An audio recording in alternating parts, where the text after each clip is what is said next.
Mas há muitas pessoas hoje que falam, mas que são mudas no que diz respeito às verdades da palavra de Deus.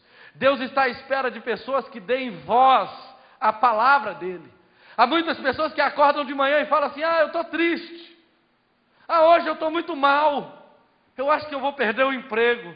Esse casamento não vai mais para frente. Esse meu filho não tem jeito. São pessoas que verbalizam a desgraça, que verbalizam a destruição, que verbalizam a morte. Mas a Bíblia fala, queridos, que a nossa língua, ela tem o poder de gerar vida. Lá em Tiago, a Bíblia fala que ela tanto pode gerar morte, mas ela também pode gerar vida. O ideal de Deus não é que a sua língua seja inflamada pelo inferno para se autodestruir. Se você, não sei se já ouviu essa história, mas um grande pastor da Colômbia, o pastor César Castellanos, quando ele era criança, ele plantou uma árvore, e ele falou o seguinte: olha, eu te planto hoje, e se você crescer, eu cresço contigo. Quando você morrer, eu morrerei contigo. Ele fez isso. Ele fez uma aliança com a árvore. Só que as fortalezas espirituais estão ouvindo a nossa voz, estão dando voz às palavras que saem da nossa boca. Então um dia ele já era um pastor de uma grande igreja, estava indo fazer uma conferência e de repente numa curva, o carro dele começou a perder a estabilidade, começou a capotar, e ele se lembrou, no momento do acidente, que ele tinha feito uma aliança com a árvore. E aí ele começou a gritar e clamar o sangue de Jesus, enquanto o carro capotava, e falava: eu renuncio a essa aliança, eu rejeito essa aliança, eu declaro vida, vida, vida. Enquanto o carro capotava, ele então foi amarrando e quebrando a aliança. Então o carro parou numa árvore, próximo a um precipício. E ele se levantou daquele carro, sem machucado algum, pegou um carro lá, uma carona, pegou um táxi, e foi exatamente no local onde ele havia plantado a árvore, e naquele dia a árvore estava sendo cortada. Nós não temos noção do poder que há nas nossas palavras. Há tantos pais destruindo os filhos, há tantos maridos amaldiçoando as esposas, e esposas os esposos, e eles saem de casa e ela diz: não precisa voltar mais. Quando você fala uma palavra, essa palavra, ela vai propagando, e ela vai gerando maldição ou bênção. Então quando a Bíblia fala de mudos, Deus quer sarar também, não apenas no aspecto de mudez física, mas Ele quer sarar a nossa linguagem, para que recebamos uma linguagem do céu, que produza vida, que produza restauração, que produza mudança, que produza transformação no ambiente onde nós vivemos.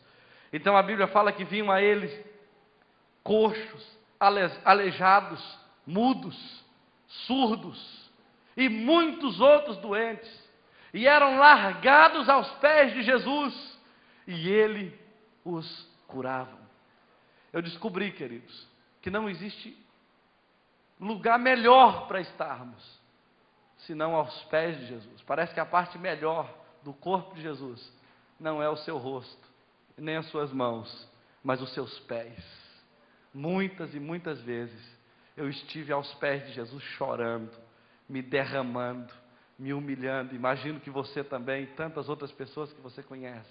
Mas quando você sai de lá, você sai renovado, você sai fortalecido, você sai restaurado. Então Jesus convida: vinde a mim, os que estáis cansados e sobrecarregados, e eu os aliviarei.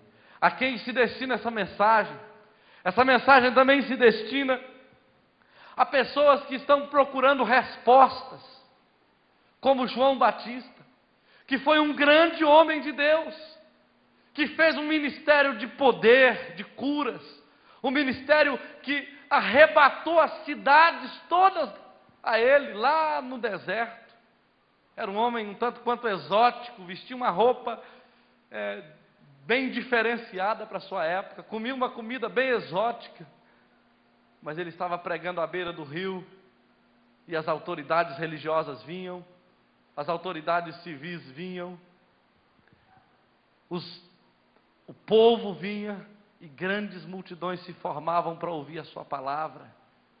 Mas um dia esse homem se encontrou num momento de baixa, de dúvidas, num momento de crise, talvez ministerial, porque Deus falou tanto através dele, de repente ele estava num cárcere, esperando para ver a sua cabeça sendo rolada num prato. E antes que isso acontecesse, ele começou a querer saber se Jesus era ou não o Messias, e ele prepara os seus discípulos e diz: ide perguntai se ele é o Messias, ou se devemos esperar outro. Então os discípulos chegaram com essa dúvida para Jesus, e a Bíblia diz que Jesus não respondeu a pergunta, mas ele tinha vários doentes em volta dele, lá em João capítulo 11, versículo 4 em diante, vários doentes em volta dele, e ele chamou aqueles doentes e começou a curá-los, e falou assim: ide, anunciai a João, que os cegos veem, os surdos ouvem, os mudos falam, os leprosos são limpos, e aos pobres está sendo anunciado o Evangelho de Deus. O único lugar onde cego vê é na presença de Jesus. Onde mudo fala, você já viu mudo falar? Mudo não fala, mas diante de Jesus mudo fala, surdo ouve. Pessoas que nunca falaram antes, pessoas que nunca abriram a boca, nunca disseram quais são seus sonhos, pessoas que nunca enxergaram possibilidade alguma, começam a ver. Um grande líder do Brasil aí, que hoje é deputado federal, Robson Rodovalho, que é presidente da Igreja Sara Nossa Terra, quando ele começou o ministério dele, ele tentou fazer um congressinho, e ele chamou alguns irmãos da igreja para ajudá-lo, e um irmão administrador falou assim: olha, desiste, você não serve nem para administrar um ferro velho. Falaram isso para ele. Graças a Deus que ele não escutou essa maldição, porque hoje ele é pastor de uma igreja que cresce muito no Brasil, tem televisão, tem editora, já escreveu mais de uns 40 livros, é deputado federal, no Distrito Federal, é um homem de sucesso, tem uma liderança tremenda, tudo depois que ele ouviu a maldição de que ele não servia nem para administrar um ferro velho. Mas no reino de Deus, cego vê. Muitas pessoas que foram descartadas lá na sociedade, muitas pessoas que não tinham valor, entram aqui, começam a cantar, começam a pregar, começam a ganhar almas, começam a fazer diferença, porque no reino de Deus, cego vê, surdo ouve, mudo fala, paralítico anda, morto é ressuscitado, milagres acontecem, porque Deus, Jesus, é o mesmo, ontem, hoje e será eternamente, e todos que vêm a Ele, recebem alívio das suas doenças.